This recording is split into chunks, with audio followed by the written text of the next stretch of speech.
things are becoming more nasty within ZANU-PF, and it's very, very interesting to see that,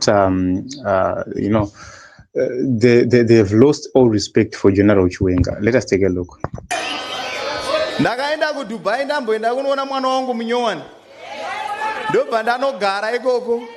Vanhu vakatanga kurotomoka kuti ndatiza ini. Kutiza chi?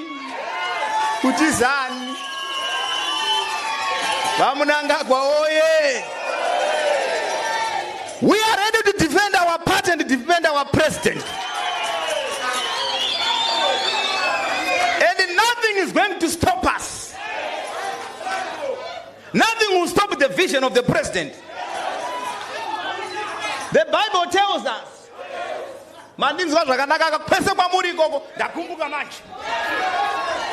the Bible tells us kuti vatungamiriri vanogadzwa naniko.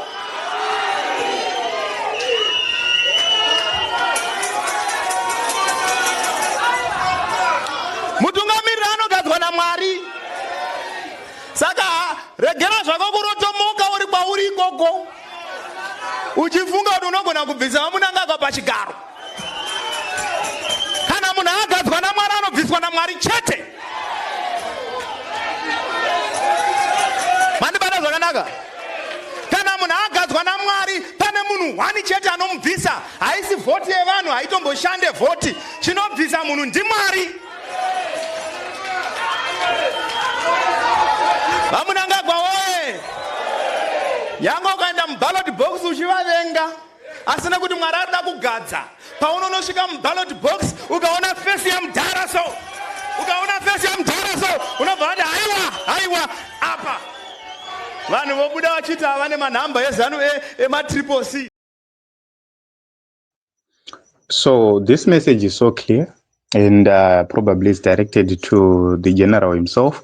Kuti vamunangagwa vatangike enda vabvisike.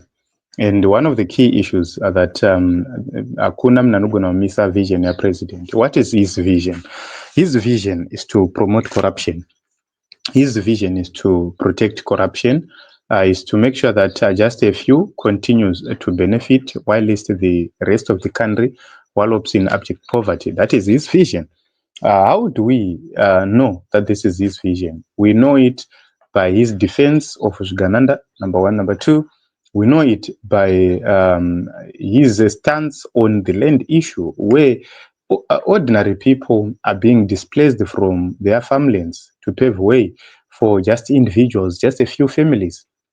The same white privilege which was rejected during the liberation struggle is retained as black and white privilege. So they are mixed, whites and blacks, to possess land and dispossess others' land, such that they are being left as squatters and as farm workers.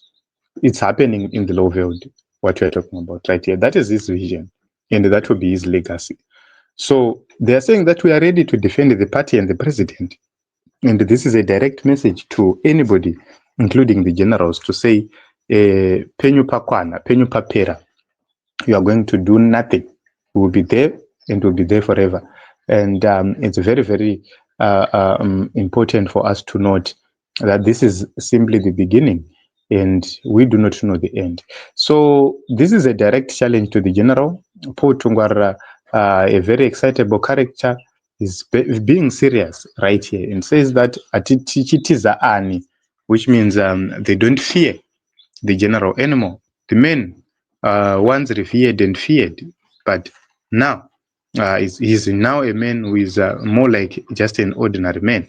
So we have seen even Themba Mliswa, coming and telling the world and telling the whole country that he doesn't even have regard for the VP anymore. That is so sad that the once most powerful man is now a toy being tossed around by ZANU-PF, Rakashi and Rigananda.